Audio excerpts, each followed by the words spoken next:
ಆದ್ರೆ ನಿಮ್ಮ ಒಂದು ಮಾರ್ಗದರ್ಶನ ಮತ್ತು ಒಂದು ಇದು ಇರಲಿ ನಂತರ ಇನ್ನೊಂದು ವೇದಿಕೆ ಬಂದವ ಇನ್ನೂ ಚೆನ್ನಾಗಿ ನುಡಿಸುವಂತದ್ದು ನಿಮ್ಮೊಂದಿಗೆ ಆಗಲಿ ಅಂತ ಸಂದರ್ಭದಲ್ಲಿ ಹೇಳ್ತಾ ಎಲ್ಲರಿಗೂ ಮತ್ತೊಮ್ಮೆ ನಮ್ಮ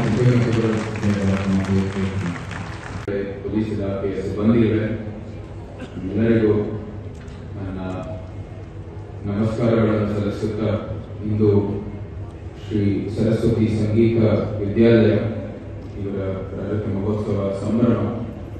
ಈ ಸಂದರ್ಭದಲ್ಲಿ ಒಂದು ಅರಮನೆಯ ಪ್ರತಿನಿಧಿಯಾಗಿ 5 4 3 2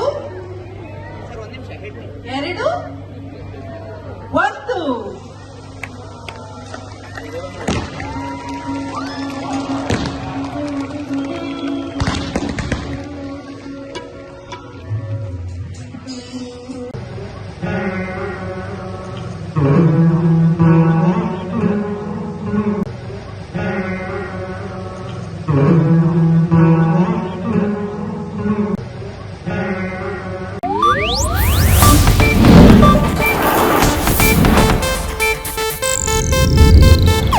ಇದು ಏಷ್ಯಾನೆಟ್ ನ್ಯೂಸ್ ನೆಟ್ವರ್ಕ್ ಪ್ರಸ್ತುತಿ.